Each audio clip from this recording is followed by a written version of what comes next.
Every night, 3 a.m. on the dot, she leaves the Front Street bar. The smell of alcohol and cigarettes stuck to that gorgeous dress she's wearing. Before she gets in her flat top to head home, she does the same thing every night. She goes up to the roof and stares at the city. It's always right around this time that I'm getting off my shift. And always right around this time that I see her. The dame. The goddess.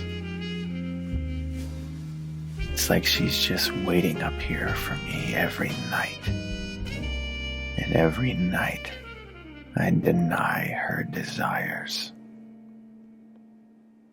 But not this night. I had a few too many earlier and was feeling uncharacteristically courageous.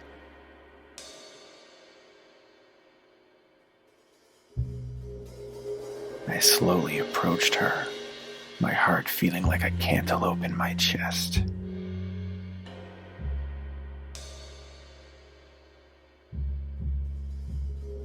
I tried not to, but I snuck a look at her.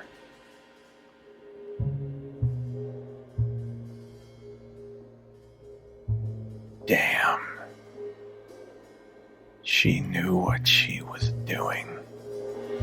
What was it about this girl? Suddenly, my legs turned towards her on their own.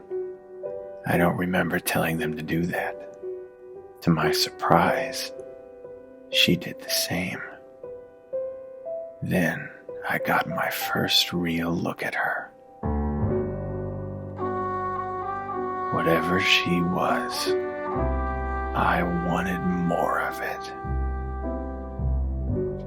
We began moving closer, like some kind of otherworldly force was drawing us nearer. She reached up and put her arms around me, and it wasn't until now that I realized I was completely calm. My heartbeat had slowed. I felt perfect. It was then that I realized this girl, she wasn't like the other broads. She was a dame to kill for.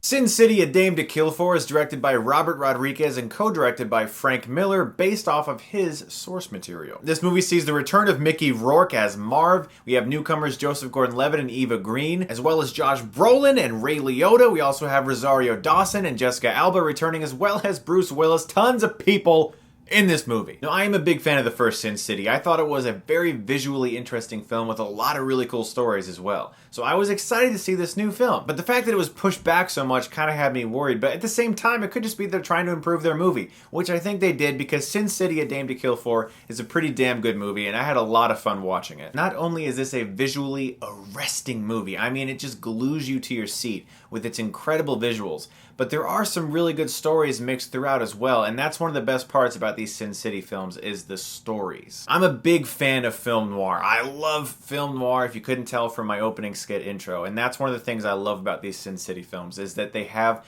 that pulp fiction-y, grimy grittiness to them where they just feel dirty and seedy and underworldly and smoke and mist and all that shit. Just it's in the room, you can smell it, you can feel it. That's what I love about these Sin City movies, and they definitely pulled it off again for a second time. Is this as good as the first Sin City? I wouldn't say so, largely because I found that although the stories were still fun and enjoyable to watch, it didn't have the same emotional punch as the first film. It did not feel as visceral, it didn't feel as hard-hitting, really, as the first one. That being said, I did have a really good time watching this movie, and I found all of the stories interesting, despite the fact that some of them had a few sideline plots that I didn't really feel was necessary, particularly something involving Christopher Maloney and Jeremy Piven, which really, in retrospect, just feels like a little addition that isn't really necessary to the film or the plot. It just feels like it's there because it's there. It is great to see Mickey Rourke kicking ass again as Marv. He's one of the best parts of this movie. Bruce Willis doesn't have a humongous role in this movie. I would relate to his role in The Sixth Sense. If you've seen The Sixth Sense,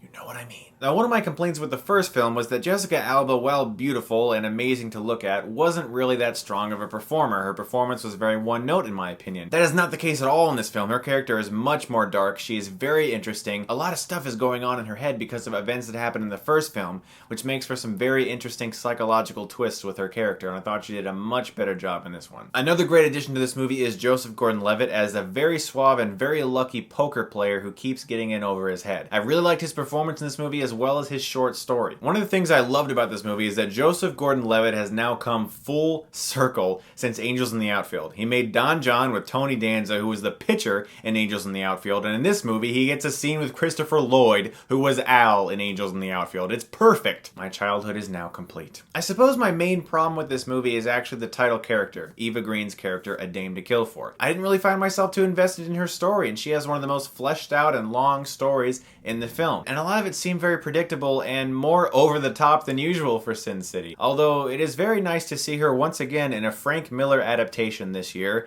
where she does not mind showing off her skills. All in all, Sin City: A Dame to Kill For was a very fun time at the movies. It looks great, it sounds great, some of the stories are really cool. It's not quite as good as the first one though. It doesn't have that emotional punch that the first one had behind it. The stories felt a little bit more secondary to the more primary stories of the first one. I'm gonna give the film a B. I do think that fans of Frank Miller are gonna have a good time, as well as fans of the first film. You guys are gonna find some stuff to enjoy. So what are your thoughts on the first Sin City, as well as the new one if you've seen it yet? Thanks as always for watching, guys, and if you like this, you can click right here and get Stuckmanized.